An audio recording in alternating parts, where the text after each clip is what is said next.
የአፈር መሸርሸር ቀንሷል ሲባል የኢትዮጵያ እንደ ሀገር ኤግዚስት ማድረግ ተስፋ አለው ማለት ነው።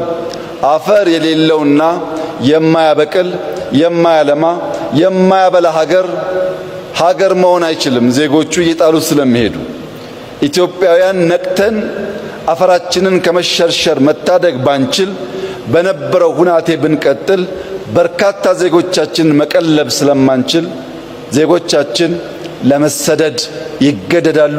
ኢትዮጵያም ሰው አልቦ ምድር ትሆናለች። ያ እንዳይሆንና የለማች ተስፋይቱ ምድር ሰዎች የሚሸሿት ሳይሆን የሚመጡባት እንድትሆን የሚያስችል ታላቁ ሥራ በተፈጥሮ የተሰጠንን አፈር ከመጠበቅ ይጀምራልና የአፈር መሸርሸር መቀነስ፣ የደን ሽፋን ማደግ፣ የደን መራቆት ምጣኔ መቀነስ፣ የዝናብ መጠን ማደግ፣ የምግብ ማምረት አቅማችን መሻሻል፣ በቡና በሻይ በፍሩት የመጣው ተደምሮ በአፍሪካ ታላቁ ፕራክቲካሊ ለውጥ ያመጣ ስራ ተደርጎ ሊወሰድ ይችላል። ይህንን ታላቅ ስራ የኢትዮጵያ መንግስትና የኢትዮጵያ ሕዝብ እንደ አንድ ሰው ተቀናጅተው ለዓለም አስተማሪ ተግባር ስለፈጸሙ በድጋሚ ለሕዝባችን ላደመጠው፣ ለሰማው፣ ለተጋውና ለዓለም አርያ ለሆነው ሕዝባችን ከፍተኛ ምስጋና እንዳቀርብ ይፈቀድልኝ። ሁለተኛው ቁልፍ ጉዳይ ለሀገራዊ ማንሰራራት መሰረት የሚጥል ተግባር መሆኑ ነው። ሀገራዊ ማንሰራራት ከኢኮኖሚክ መሻሻል ውጪ ሊታሰብ አይችልም።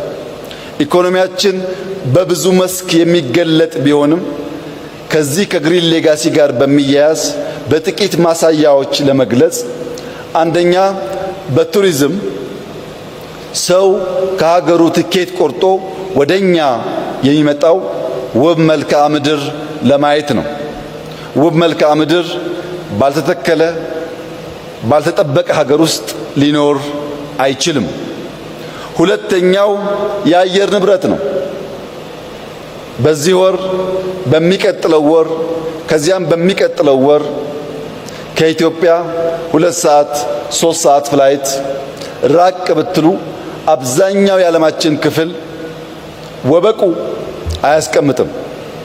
ማንም ሰው በዚያ ክላይሜት ውስጥ የራሱን ገንዘብ አውጥቶ ለመሄድ እምብዛም አይፈቅድም። በእኛ ሁኔታ ግን ሰው ከፍሎ ይህንን ንጹህ አየር መተንፈስ ቢችል፣ ይህንን የሚያምር መልክዓ ምድር ማየት ቢችል፣ ለማንም ሰው ለከፈለበት ዋጋ ለኢንቨስትመንቱ የተሟላ መልስ የሚሰጥ ስለሆነ በየትኛውም መስፈርት እንደ ኢትዮጵያ በለበሱ እንደ ኢትዮጵያ ክላይሜታቸው በአማራ ሀገር ሰው ለ2 ቀን ለሳምንት እረፍት ቢወጣ እንደ ኪሳራ አይወስደውም።